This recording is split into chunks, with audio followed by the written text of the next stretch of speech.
Our next topic is electromagnetic induction. In electromagnetic induction, first we study about magnetic flux. Just like electric flux, magnetic flux is defined as how many field lines can be passes through the surface. But counting of field lines are imaginary since field lines are imaginary curves. So we cannot count, only we compare, means only we compare. So mathematically magnetic flux defined just like electric flux, which is V dot ds. If V is uniform, magnetic field is uniform, then flux will be B dot S Weber. Okay, and just like electric flux, direction of area vector is normal.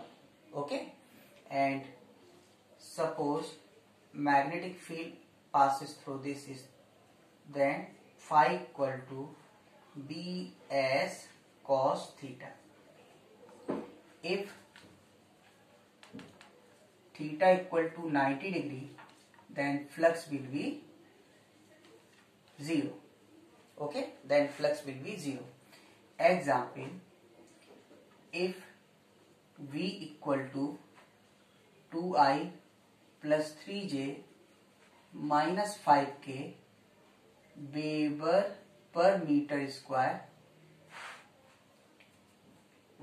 exists in space,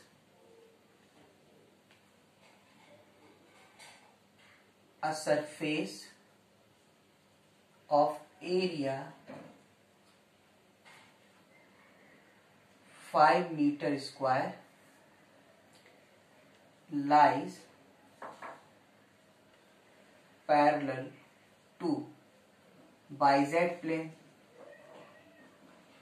then calculate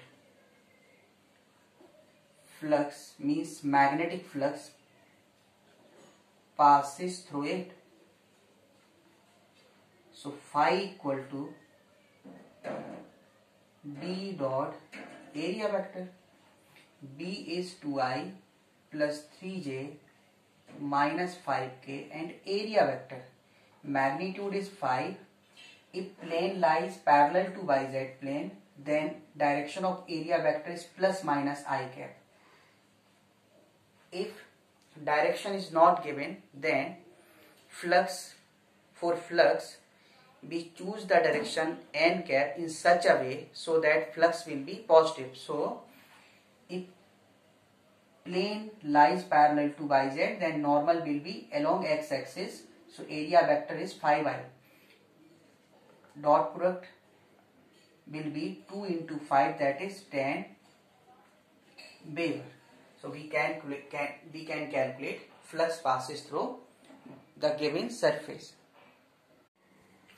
Now Faraday's law of induction. Faraday ने basically Oersted और Biot-Savart ने जो सोचा था उसका reverse सोचा. Oersted और Biot-Savart का जो रिसर्च था वो इस पर बेस्ड था कि करेंट की वजह से मैग्नेटिक फील्ड जनरेट होता है. तो फैराडे ने उल्टा सोचा कि जब करंट से मैग्नेटिक फील्ड बनता है तो मैग्नेटिक फील्ड से करंट बनना चाहिए, प्रोड्यूस्ड होना चाहिए. इसके लिए इन्होंने मोर देन 1000 एक्सपेरिमेंट किया, नियरली 1.5 ईयर, पर इनको कोई सक्सेस नहीं मिला. तो एक दिन इन्होंने फ्रस्ट्रेशन में क्या हुआ कि जो कॉइल इनके पास था उसमें मैग्नेट थ्रो करके फेंका. तो कोइंसिडेंटली वो मैग्नेट उस कॉइल से पास हुआ और देखा इन्होंने कि जो गैल्वेनोमीटर है इनका नजर गया कि उसमें डिफ्लेक्शन आया. तो ये सरप्राइज हुए. फिर इन्होंने उस मैग्नेट को जैसे ही बाहर निकाला कॉइल से, तो फिर से जब तक ये उसको मूवमेंट करा रहे तब तक तो उसमें करंट का रीडिंग मिल रहा था, मीन्स गैल्वेनोमीटर डिफ्लेक्शन शो कर रहा था. और जैसे ही उसका मूवमेंट बंद कराते थे, करंट का जो गैल्वेनोमीटर कॉइल था उसका जो मूवमेंट है, वो उसका जो डिफ्लेक्शन है वो जीरो हो जाता था. तो फिर इन्होंने दोबारा से रिसर्च करना स्टार्ट किया और उसके बेसिस पे कंक्लूजन निकाले। तो फर्स्ट लॉ जो है इसमें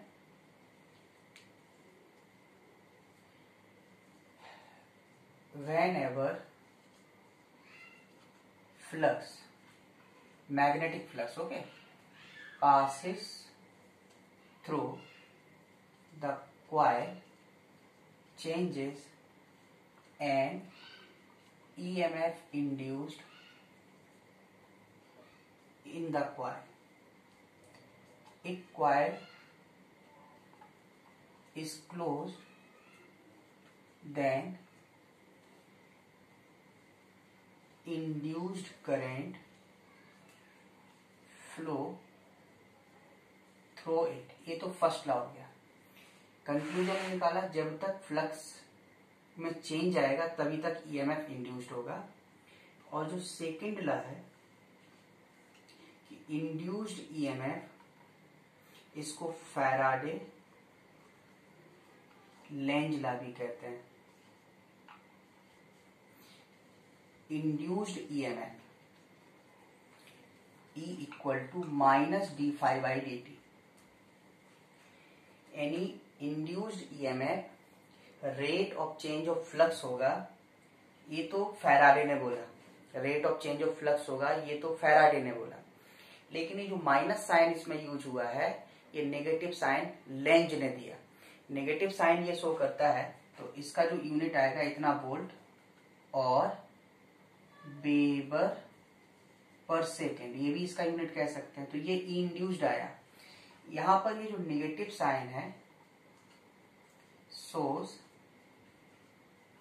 that induced EMF or induced current will always oppose its cause of generation। It's cause of generation, ये हमेशा उसका अपोज करता है जिसकी वजह से ये जनरेट होगा। It always oppose its cause of generation.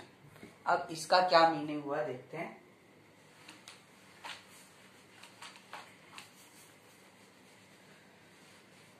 तो हमने इंड्यूस्ड ईएमएफ तो आपको बता दिया, पर इंड्यूस्ड करंट यदि हमें फाइंड आउट करना है तो इंड्यूस्ड करंट कैसे निकालेंगे। Coil is closed, then I induced mod E induced by resistance of the coil। और mod induced क्या है, तो ये तो आ गया, और इसको हम लोग लिख सकते हैं, ये बताया था माइनस d∅dt और upon R means five final minus five initial का मॉड अपॉन डेल्टा टी, और साथ में लिख सकते 1/R। तो इसका मतलब है कि इंड्यूस करंट तो फिर भी डिपेंड करेगा कि फ्लक्स में रेट स्लो है और फास्ट है। फ्लक्स में चेंज स्लो है फास्ट है, लेकिन इंड्यूस्ड या चार्ज फ्लो यदि हमको कैलकुलेट करना तो charge flow is I induced dt। इसको इंटीग्रेट करो तो dt मीन्स dt कैंसिल हो जाएगा, तो ये क्या बन जाएगा 5 final minus 5 initial by R। तो ये क्या होता है, इंडिपेंडेंट ऑफ टाइम। इसका मतलब हम फ्लक्स में चेंज स्लो करें और फास्ट करें, दोनों ही केस के लिए जो इंड्यूस्ड चार्ज होगा वो सेम होगा। पर इंड्यूस्ड करंट जब रेट ज्यादा हो, मतलब टाइम कम लेगा, तो इंड्यूस्ड करंट ज्यादा फ्लो होगा। जैसे मान लीजिए फ्लक्स 5 वेबर से 10 करना है 5 मिनट में, और 5 वेबर से 10 वेबर करना है 2 मिनट में। तो 5 वेबर से 10 वेबर इधर आप 5 मिनट में करो और 2 मिनट में चेंज करो, चार्ज इंड्यूस्ड जो फ्लो होगा वो तो सेम होगा, पर इंड्यूस्ड करंट 2 मिनट वाला ज्यादा होगा क्योंकि उसका रेट क्या होगा, फास्ट होगा। ठीक है ना, उसमें वेरिएशन फास्ट होगा। तो इस तरह से हम लोग ये चार्ज इंड्यूस्ड कैलकुलेट कर सकते हैं। तो अब फिर हम डायरेक्शन देखें। लेकिन इसके पहले if magnetic flux phi passes through the coil of resistance 2 ohm changes with the time t as phi equal to 2t square plus 2t minus 1 Weber. Calculate induced current flow through the coil at t equal to 2 second at t equal to 2 second. तो इस result को देखते हैं।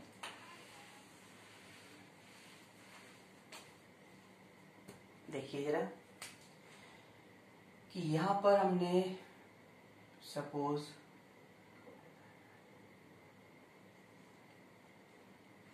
ई induce चाहिए, क्या बताया था, -d∅dt का मॉड मैग्नीट्यूड वाइज, है ना, माइनस साइन तो डायरेक्शन को बताता है, तो मैग्नीट्यूड वाइज इसको डिफरेंशिएट करो तो 40 हो जाएगा, इसको करोगे तो 2 हो जाएगा, 1 का 0 इतना हो गया।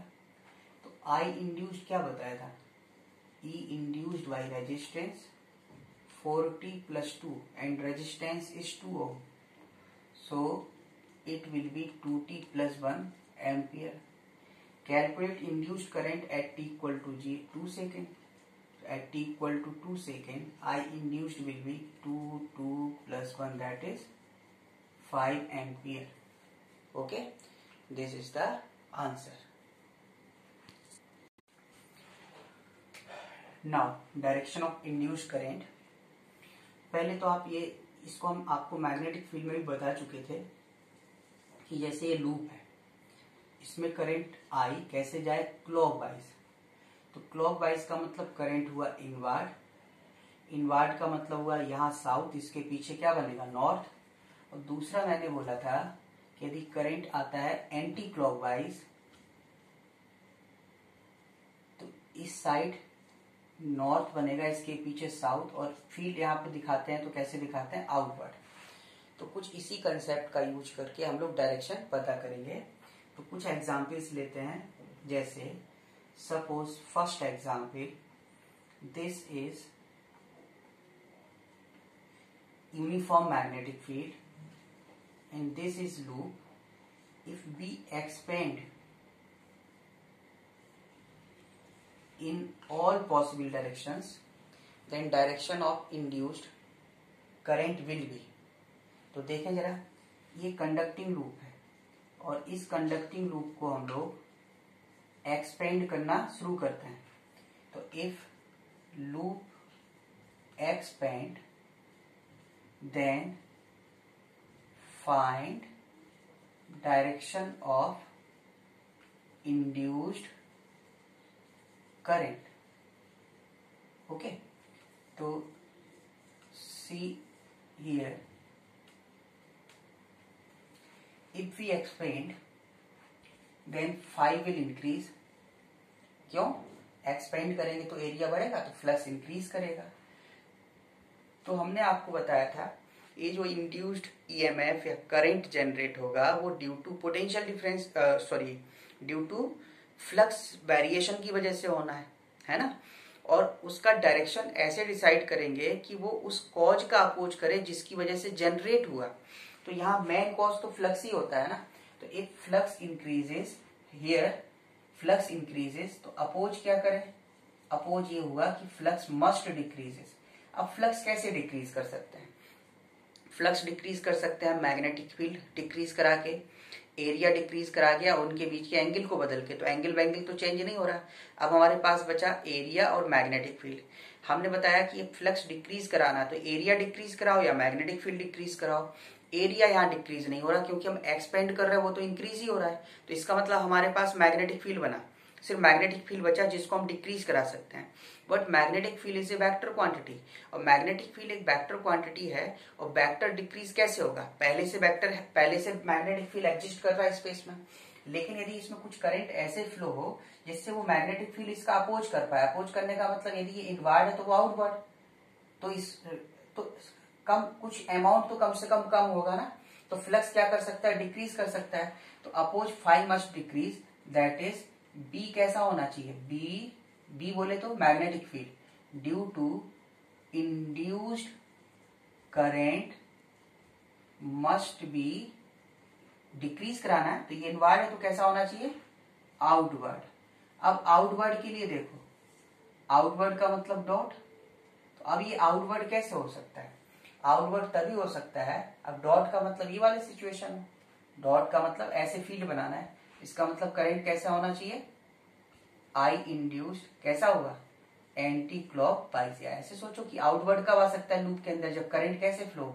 थंब वाले मेथड से। थंब को रखते थे करंट की डायरेक्शन में, पोजीशन की तरफ fingers, then direction y push by the palm. तो डायरेक्शन हमें यहाँ पहले से पता है ना, डायरेक्शन पहले से पता है, इसलिए अब हम थंब क्या हो जाएगा? उल्टा सोचे तो थंब क्या बताएगा? करंट को। तो करंट आप निकालो तो कहाँ डायरेक्शन हुआ? ये वाला हुआ, या डायरेक्ट याद ऐसे रखो। आउटवर्ड का मतलब क्या हुआ? Anti clockwise. इनवर्ड का मतलब क्या हुआ? क्लॉकवाइज। तो इंड्यूस करंट का डायरेक्शन क्या हो जाएगा इसमें? Anti clockwise. ऐसे क्वेश्चन आता है डायरेक्शन पता करने के लिए। और एग्जाम्पल हम देखें,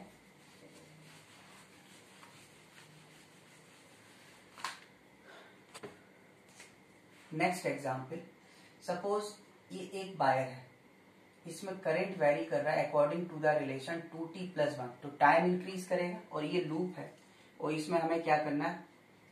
इंड्यूस करंट की डायरेक्शन पता करना है। ये कंडक्टिंग लूप है। Find direction of induced current in the loop. तो इसमें आप देखो टाइम तो कभी रुकता नहीं है, ये तो हमेशा इंक्रीजिंग ऑर्डर में होता है। टाइम इंक्रीज करेगा तो इंप्लाइज करेगा करंट इंक्रीज करेगा। फ्लक्स क्या होता है? प्रोपोर्शनल टू बी, और B proportional to I, μ0/2πi/x for infinitely long wire. ये आई प्रोपोर्शनल टू क्या आ चुका है? टी। देखो 2t+1 है, तो ये इंप्लाइज करा कि फाई क्या होगा? इंक्रीज करेगा, क्योंकि टाइम इंक्रीज कर रहा है, करंट इंक्रीज करेगा तो फ्लक्स भी क्या करेगा? इंक्रीज। तो अपोज क्या होना चाहिए? यदि ये इंक्रीज कर रहा है तो अपोज फाई क्या होना चाहिए? डिक्रीज। अब फाई कैसे डिक्रीज करा सकते हैं? एरिया डिक्रीज करा के या मैग्नेटिक फील्ड डिक्रीज करा के? एरिया तो होना नहीं है। तो जैसे इस वायर की वजह से फील्ड कहाँ आ रहा था? देखो करंट, पोजीशन, फील्ड कैसा आएगा?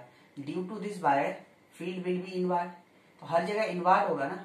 तो अब बताइए इसको डिक्रीज कराना है तो अपोज करने के लिए इसका मतलब क्या होना चाहिए? फी डिक्रीज होना चाहिए। इसका मतलब हुआ दैट इज यदि ये इनवर्ड है तो वो आउटवर्ड आए तो क्या कराएगा? डिक्रीज कराएगा। That is B due to induced current कैसा होना चाहिए? Must be outward. अब फिर वही आउटवर्ड का मतलब क्या हुआ? आउटवर्ड का मतलब बताया हमने कि यहाँ नॉर्थ बनना चाहिए, तो करंट कैसे आ जाएगा? Anti clockwise. तो ये इंड्यूस करंट का डायरेक्शन क्या हो जाएगा? Anti clockwise. इस तरह से हम लोग स्टडी करें। नेक्स्ट एग्जांपल देखें,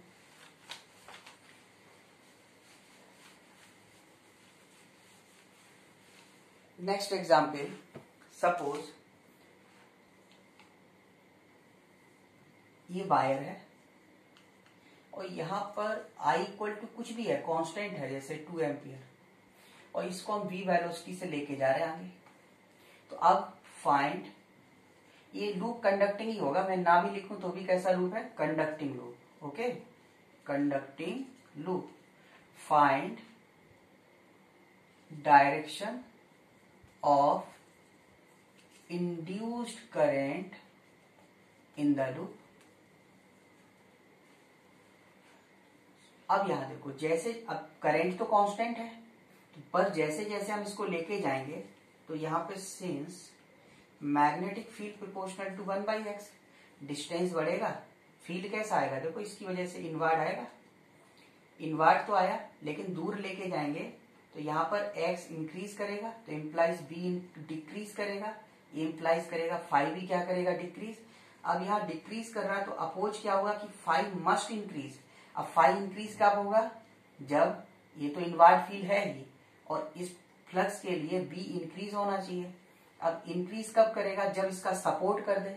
एक वेक्टर जिस डायरेक्शन में दूसरा वेक्टर उसी में आ जाए तो ऐड होके इंक्रीज कराता है ना, तो इसलिए क्या होना चाहिए, b मस्ट इंक्रीज। इसका मतलब होगा magnetic field due to induced current कैसा होना चाहिए, जैसे ये इनवर्ड है तो मस्ट बी इनवर्ड, और यदि ये डिक्रीज कराना होता तो ये इनवर्ड है तो आउटवर्ड लिखते, तो मस्ट बी इनवर्ड का मतलब है कि फील्ड ऐसे आना चाहिए, किसकी वजह से, इंड्यूस्ड की वजह से।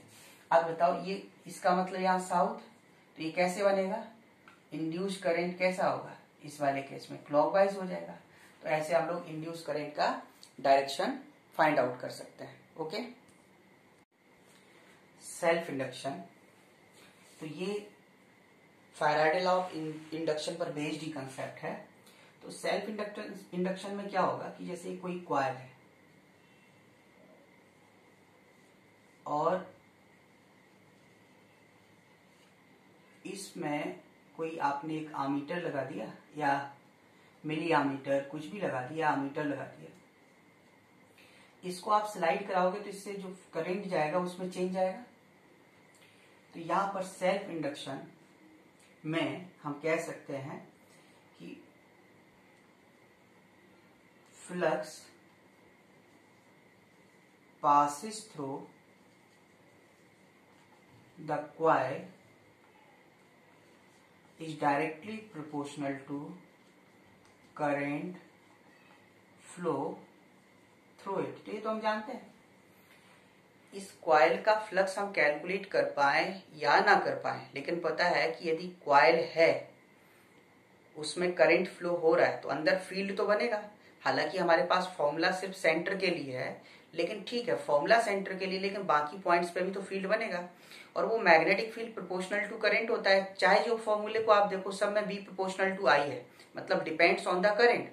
तो इसका मीनिंग हुआ कि जो फ्लक्स फील्ड पे डिपेंड करेगा और फील्ड करंट पे डिपेंड करेगा, तो finally flux passes through the coil is proportional to current flow through it. तो मान लीजिए करंट I जा रहा है तो फ्लक्स क्या होगा, फाई। तो जब प्रोपोर्शनलिटी खत्म करते हैं तो एक कांस्टेंट आ जाएगा L। ये हम आपको पहले भी बताए हैं कि कभी भी किसी भी फिजिकल क्वांटिटी का जो प्रोपोर्शनलिटी कांस्टेंट होता है वो उस पे डिपेंड नहीं करेगा, उन क्वांटिटीज पे डिपेंड नहीं करेगा जिसका वो प्रोपोर्शनलिटी कांस्टेंट है। तो L प्रोपोर्शनलिटी कांस्टेंट, और इसको क्या बोलते हैं, L proportionality constant of phi and I, तो does not depends on phi and I, और इसको बोलते हैं सेल्फ इंडक्टेंस ऑफ कॉइल। समझ गए ना, L is the proportionality constant of phi and I, so it does not depends on phi and I, it depends on shape, size and medium। so L equal to self inductance of coil, तो उसको हम self inductance of coil कहते हैं। तो इसका जो unit होगा वो क्या होगा, देखो phi अपॉन I से, एक तो ये बन जाएगा वेबर पर एम्पियर, इसके अलावा एक यूनिट होता है हेनरी, इसको क्या बोलते हैं, हेनरी भी बोलते हैं। अच्छा, phi equal to L I तो आ गया। अब if current in the coil varies with the time, then जब वेरी करेगा तो हम फिर d phi by D t calculate कर सकते हैं। तो क्या होगा, L di by D t, है ना, L di by D t, ये हो जाएगा। अब हमें पता है सिंस इंड्यूस्ड EMF क्या होता था, minus d phi by D T. तो जब E induced minus d phi by D t होता है, इसलिए यहां पर ये जो इंड्यूस्ड EMF है वो क्या हो जाएगा, minus L D I by D T. Okay, L D I by D T, और साथ में आई इंड्यूस्ड चाहिए, ये करंट इंड्यूस्ड नहीं है, ये तो फ्लो वाला करंट है और ये उसका रेट हुआ, तो आई इंड्यूस्ड फिर वही E induced by resistance of the coil, so it will be L by R and D I by D T.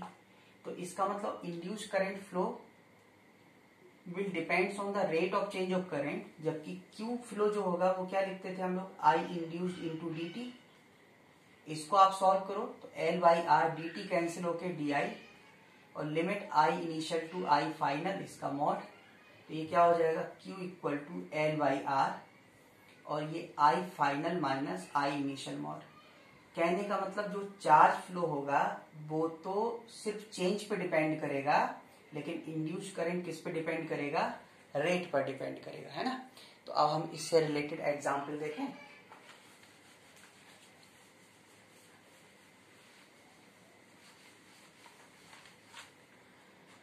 इससे रिलेटेड एग्जाम्पल में इससे देखें,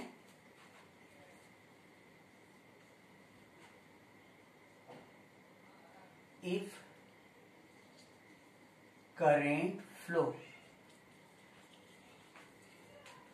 through the coil is 2 ampere, flux passes through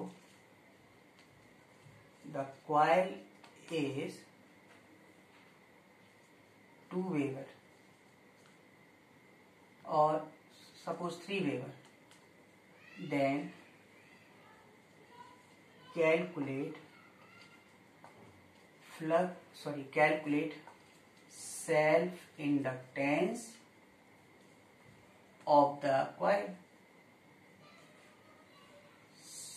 तो सी ऐसा कोई relation phi equal to Li, phi 3, L is unknown and I is 2, so self inductance become 1.5 Henry. Simple ऐसे example आप इसको अप्लाई कर देना है ना। Now see another example,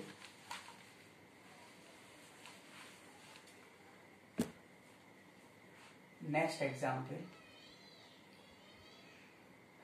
current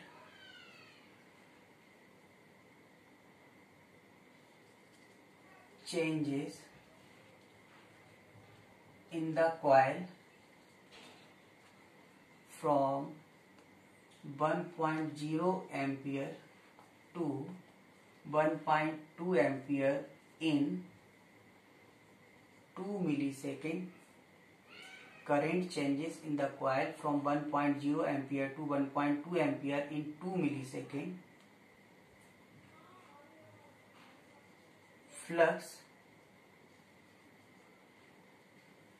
or induced EMF in the coil found 2 millivolt. Then calculate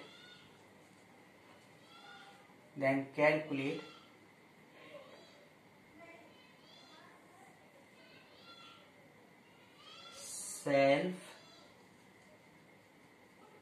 inductance of the coil. तो since induced EMF equal to minus LDI by dt mod, induced found 2 millivolt, that is this, L is unknown, time taken is 2 millisecond, that is 2 10 to the power minus 3, and current changes from 1 to 1.2, that is 0.2 ampere. Okay, cross multiply 4 10 to the power minus 6 by 0.2 equal to L. So L will be, divide करिए इसको तो 20 10 to the power minus 6 Henry और can 20 micro Henry. This is the answer. तो इस तरह से हम इसको फाइंड आउट कर सकते हैं। अब हम लोग combination of inductor find out कर सकते हैं। जैसे रेजिस्टेंस होता था ऐसे फर्स्ट है सीरीज, इंडक्टर और सेल्फ इंडक्टेंस, इसको इस तरह से दिखाते स्प्रिंग की तरह एल। तो सीरीज कॉम्बिनेशन में suppose these are the inductors L1, L2, L3, then L equivalent just like series combination of resistance, and parallel combination if inductors are connected parallelly as shown L1, L2, L3, then equivalent is 1 by L, 1 by L1, 1 by L2, 1 by L3. If two inductors are in parallel combination, then L equivalent will be product by sum. Okay? In parallel combination, suppose here current flow is I, in this I1, I2, I3, then just like resistance, ratio of current will be 1 by R1, 1 by R2 and 1 by R3. तो हम एक example देखें इसमें, जैसे suppose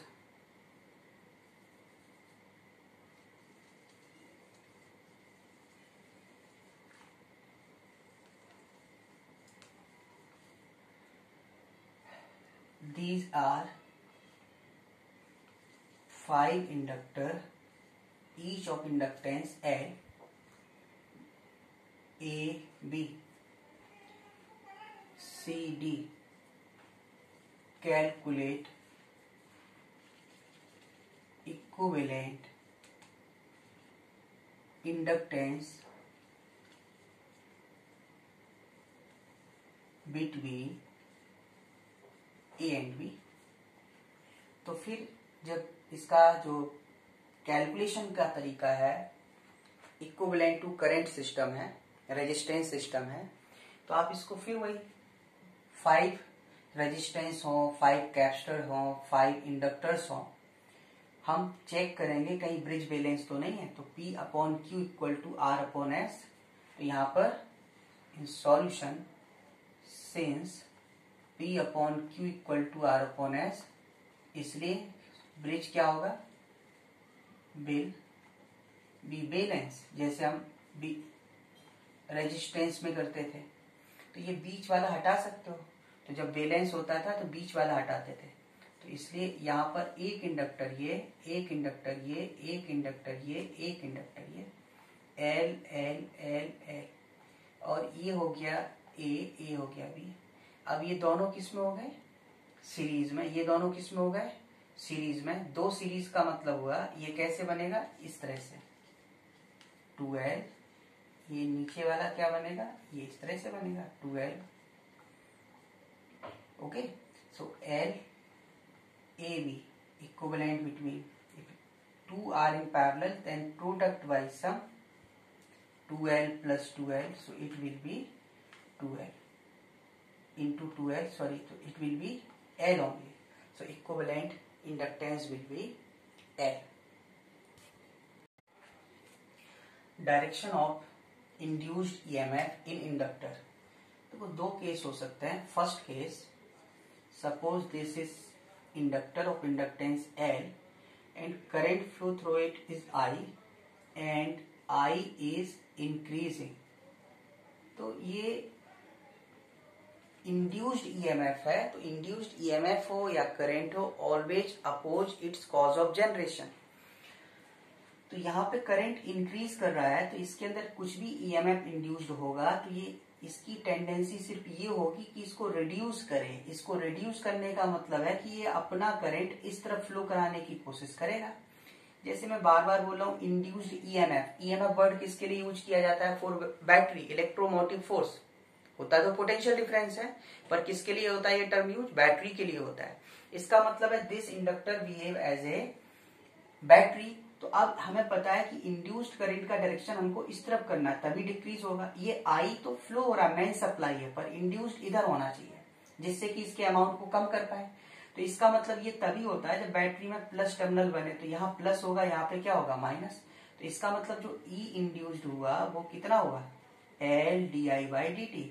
अच्छा, minus तो हम तब लिखते थे ना कि डायरेक्शन क्या है, तो अब तुम जब यहां से यहां चलोगे तो प्लस बोलोगे, यहां से यहां चलोगे तो माइनस बोलोगे। प्लस से माइनस जाते थे बैटरी में, तो क्या बताया था किरचॉफ्स लॉ में कि प्लस से माइनस पास करोगे तो प्लस ई, माइनस से प्लस जाओगे तो माइनस ई, तो वो अलग है। लेकिन इंड्यूस्ड ईएमएफ जो होगा वो ये होगा। सेकेंड केस ये होगा कि मान लीजिए कि यही है कॉइल, इंडक्टर, आई फ्लो हो रहा है, बट आई कैसा है, इधर फ्लो तो हो रहा है लेकिन डिक्रीजिंग है।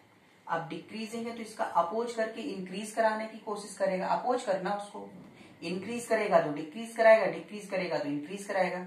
इंक्रीज अब कैसे करा सकता है कि जब करंट इंड्यूस्ड इसी डायरेक्शन में आ जाए तो सपोर्ट कर दे, तो इसका मतलब इधर प्लस बने, इधर क्या बने माइनस, तो आई इंड्यूस्ड इसको क्या करेगा, सपोर्ट करेगा। तब ये जो इंड्यूस्ड बैटरी का होगा वो होगा L D I by D T, और इसका मोड। इस वाले केस में आप देखो आई इंक्रीजिंग है तो D I by D T क्या होगा, पॉजिटिव होगा, जबकि इसमें आई डिक्रीजिंग है तो रेट ऑफ करंट फ्लो क्या होगा, निगेटिव होगा। तो इसको हम चाहें सिर्फ इंड्यूस्ड ईएमएफ की बात करें तो minus L D I by D T लिखेंगे। तो कोई माइनस साइन से आपको ऐसा समझ में आ रहा होगा कि जैसे हमने इसको क्या किया, नेगेटिव लगा दिया। एक्चुअल में नेगेटिव नहीं, ये वैल्यू पॉजिटिव है। क्यों, D I by D T will be negative, so minus minus will be positive, and in that case can be written only plus di by dt because this is positive, so plus EMF। बाकी polarity आप plus से minus जाओगे तो plus ही लिखते हैं, minus से plus जाएंगे तो माइनस ही लिखेंगे, जैसे आपको हमने किरचॉफ्स लॉ में एक्सप्लेन किया था। ओके, तो ये बैटरी का कॉम्बिनेशन है। अब हम लोग किसी इंडक्टर को किसी बैटरी से कनेक्ट करेंगे तो ये जरूरी तो नहीं है कि इमीडिएटली उसमें सारा करंट फ्लो होना शुरू हो जाए, क्योंकि पहले करंट जीरो था, कुछ भी इंक्रीज करेगा तो वो तो अपोज करना शुरू कर देता, तो उसको क्या करेगा, उसके लिए हिंड्रेंस पैदा करेगा, है ना, उसके लिए क्या करेगा, रुकावट पैदा करेगा, उसको रोकेगा, रेजिस्ट करेगा। लेकिन फिर भी तो करंट फ्लो होना है, तो इसका मतलब ग्रोथ होगा धीरे धीरे। पर वो ग्रोथ कैसे होता है उसको हम लोग देखें, तो यहाँ पर growth of current in LR circuit. Suppose this is an inductor connected with resistance and with a battery of EMF E. This is switch. At t equal to 0 current is zero, है ना, t equal to zero current is zero. हम ये कहें कि let switch S is close at t equal to zero. So at t equal to zero I equal to zero, कोई current flow नहीं हो रहा है। अब हम देखें जरा, at t equal to T second I equal to कितना हुआ, करंट सपोज आई फ्लो होने लगा इंडक्टर में, तो इस सर्किट को हम लोग ऐसे बनाएंगे, at T equal to T second I equal to I. तो जब इंडक्टर का सर्किट तैयार करो तो ये ऐसे बनेगा, E R L, and current flow will be in this way. Now apply Kirchhoff's loop law.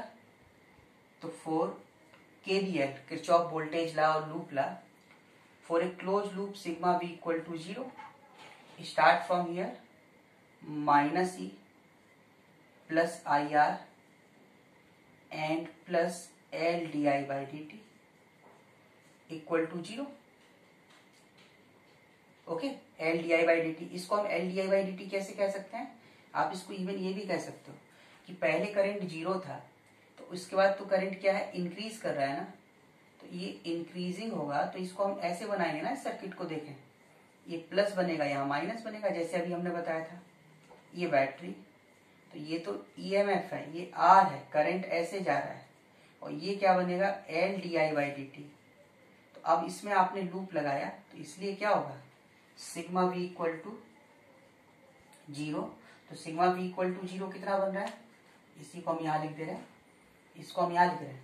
तो सिग्मा v इक्वल टू 0, इसको यहाँ लेके आए, सिग्मा v इक्वल टू 0 से क्या होगा, यहीं से स्टार्ट करो, चाहे इसमें कह दीजिए चाहे इसमें। यहाँ से चलोगे तो माइनस ई, यहाँ चले तो प्लस आई आर, और इसके बाद फिर ये वाला, तो इसका मतलब प्लस से माइनस जा रहे हैं ना, तो प्लस का L di/dt इक्वल टू 0, इसको वहां ले जाओ, L di/dt equal to E minus I R D I upon E minus I R and 1/L dt integrate time 0 current 0 t पर करेंट सपोज कितना हो गया आई। एक डिफरेंशियल इक्वेशन बन गया था, इसको अब हम लोग फिर से सॉल्व करना स्टार्ट करते हैं। तो जब हम लोग इसको सॉल्व करना स्टार्ट करें तो देखो क्या बना।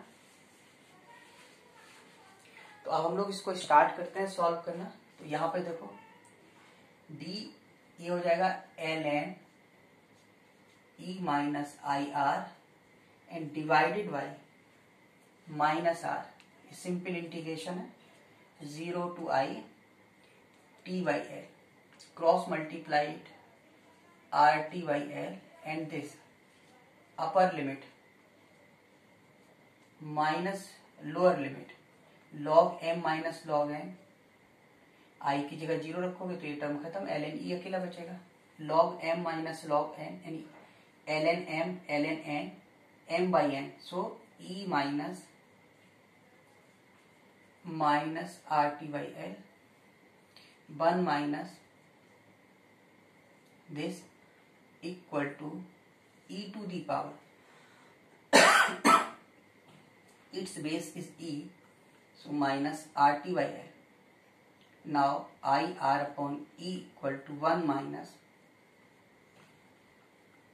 e to the power, so I equal to e upon r 1 minus RT/L, this one. Now again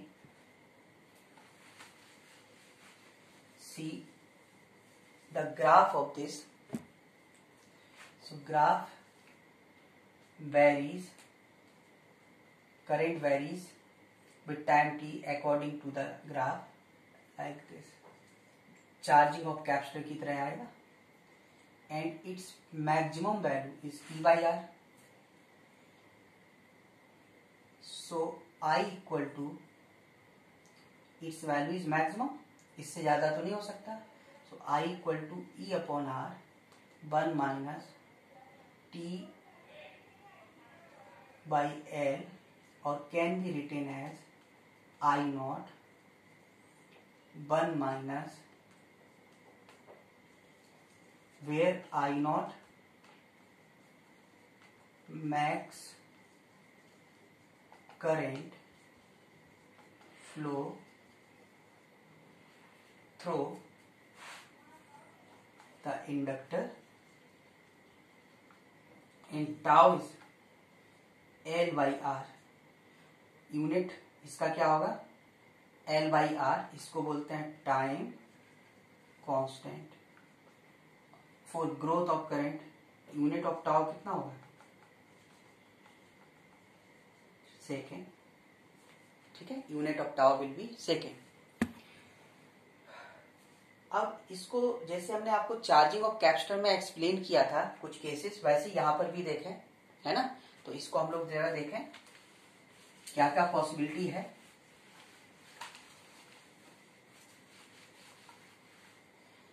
case first,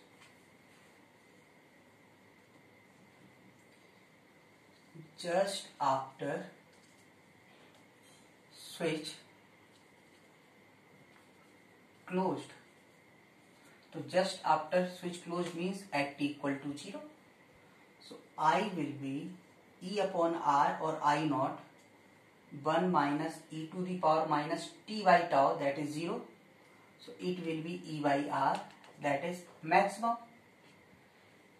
Now see the inductor, resistance and battery circuit. This is E, this is R, this is L. I equal to E upon R implies that inductor contribute nothing in this circuit. It means this current is possible only when inductor become a short circuit. Inductor becomes short circuit or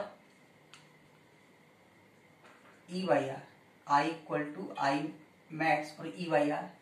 इसका मतलब जैसे ही हम switch को close करते हैं, so just after switch close inductor behave as a close switch.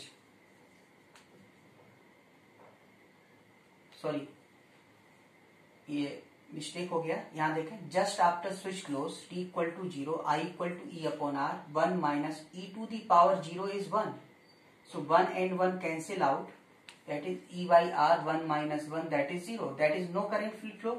So I equal to 0 only when inductor become a open switch. That is inductor behave as a open switch. तो just after switch close inductor का behaviour कैसा हो गया? Open switch, no current will flow. Capacitor में उल्टा था. जैसे ही हम स्विच को क्लोज करते थे, capacitor behave as a close switch while inductor behave as a open switch. So no current will flow. So this system behave as a open switch. Now see another case. After a long time means t tends to infinity, or we can say steady state. Steady state means जितना current आना है, variation जब बंद हो जाए. Maximum current E upon R है, तो वो कौन सा है? E upon R is steady state. तो यहां पर सेकेंड केस के लिए I equal to E upon R 1 minus E to the power minus T by tau, that is infinity. So E upon R 1 minus 0, that is E by R, और it will B max current. It's अब इसको देखें जरा, ये inductor, resistance, battery and current flow through it max equal to I max. Maximum इतना ही था, और सिर्फ रेजिस्टेंस ही यूज आ रहा है ई अपॉन आर. इसका मतलब इसका रेजिस्टेंस 0 होना चाहिए. तो 0 का मतलब क्या हुआ कि इसका जो बिहेवियर है इंडक्टर का, वो कैसे बन जाएगा? क्लोज स्विच और short circuit. So I equal to E upon R, that is I max. Inductor behave as a closed switch. After a long time, capacitor behave as a open switch, while inductor behave as a closed switch or short circuit. So it can be converted into closed switch or short circuit. Now calculating time constant. तो जैसे time constant पहले हमने find out किया था capacitor में, उसी तरह यहाँ पर जैसे वहां चार्जिंग है, यहाँ पे ग्रोथ है. तो case third, time constant tau equal to L by R equivalent. अब कैसे कैलकुलेट करेंगे? तो calculation of R equivalent, step first, जैसे वहां किया था कैपेसिटर में. मैंने बताया था आपको कि जो पहला स्टेप था, battery converted into close switch. Similarly here, battery converted into close switch. Okay. And step 2, calculate equivalent resistance between two ends of inductor. जैसे वहां पे हम लोग पता करते थे, बैटरी को क्लोज स्विच में कन्वर्ट कर दिया, then calculate equivalent resistance between two plates of capacitor. Here battery converted into close switch and calculate equivalent resistance between two ends of the inductor, then time constant L by R equivalent. Then time constant will be L by R equivalent. Now see one example on the base of growth of current in inductor. Question is, suppose this is battery with switch S, and here resistance R, and inductor L connected as shown. If switch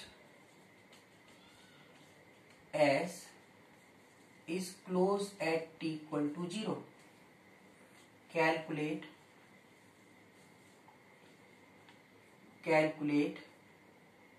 A,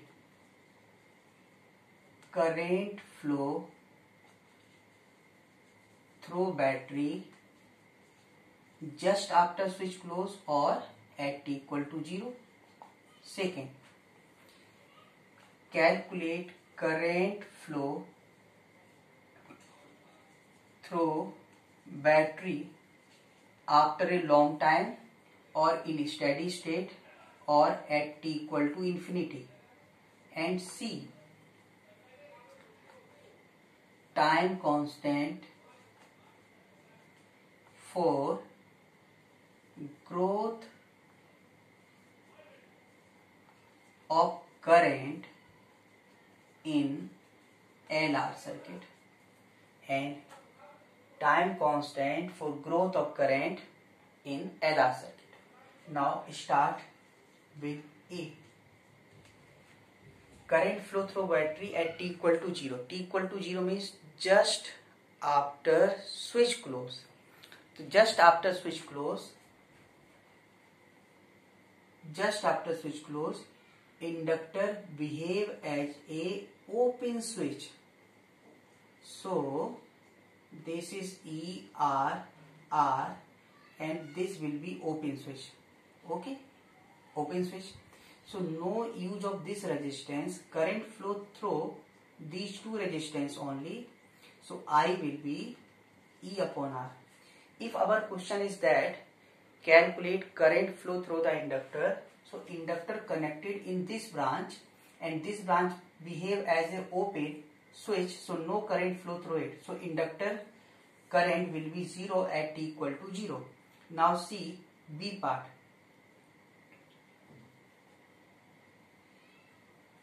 In B part, after a long time or at t tends to infinity or t equal to infinity, inductor become as a short circuit or closed switch. So these are resistance R and R.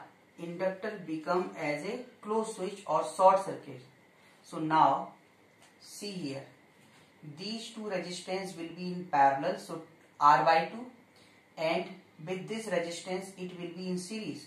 So R equivalent equal to R plus R by 2, that is 3R by 2. So current flow through the battery E by R equivalent, that is E by 3R by 2. So at t equal to 0, current is E upon R through the battery, E upon 2R. I equal to R and R. Two resistances are in use, so R equivalent to R. So E upon 2R. In this case, R equivalent will be 2R. So I equal to E upon 2R. In this case, R equivalent is equal to 3R by 2. So I equal to E upon 3R by 2. So 2E upon 3R. Now see third. Calculate time constant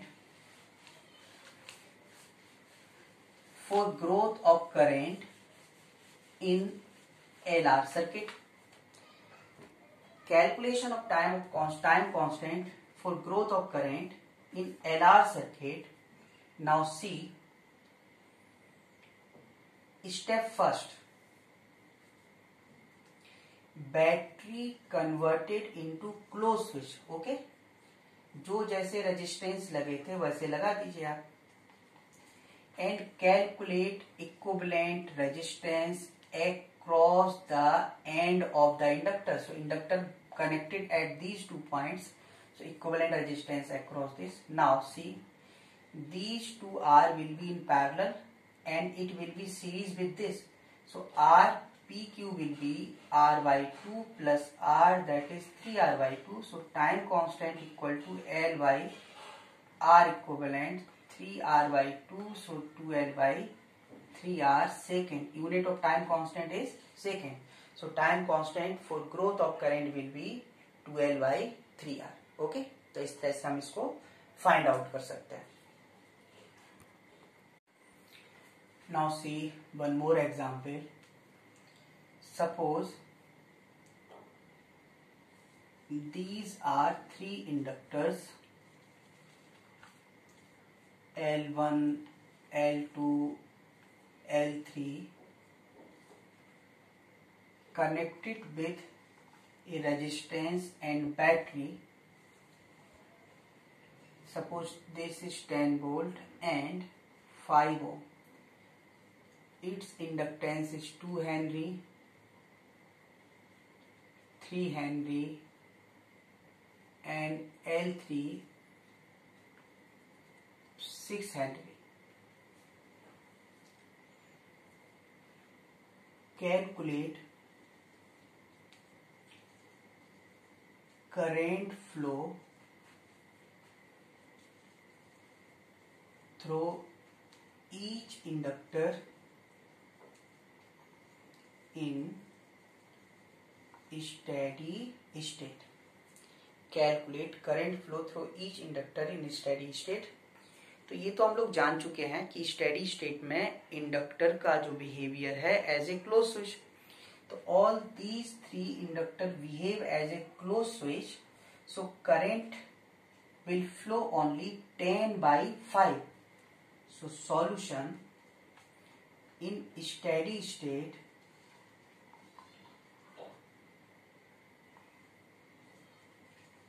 current flow through battery C will be, suppose I, so E by R, that is 10/5, it is 2 ampere. If current I flow through this, so current I comes from here. अब इसमें current मान लेते हैं I1 गया, divide तो होगा, short circuit है, पर किससे जाएगा, तो I1, I2 एंड I3. तो ये तो मैंने आपको बता दिया। इंडक्टर में जो करंट फ्लो होता है डिवाइड होगा पैरेलल कॉम्बिनेशन में, उसी तरह से जैसे रेजिस्टेंस में होता था पैरेलल में। So I1 ratio I2 ratio I3 will be inverse ratio of inductors और resistors. So 1/L1, that is 2, 1/3, 1/6 multiplied by 6, so it will be 3, 2 and 1. Divide this current in the ratio of 3 to 1, so I1 will be 3 times of total current. So total, see, sum of this ratio 3 to 1, 6, that is 3/6 I, and I is 2. So 3 into 2/6, that is 1 ampere. So this is I1. Now see I2. 2/6 of I. So 2/6 and I is 2. So 2/3 ampere. Now see I3. 1 I/6. So 1/6 into 2, that is 1/3 ampere. Okay, so we can calculate current flow through each inductor in this way.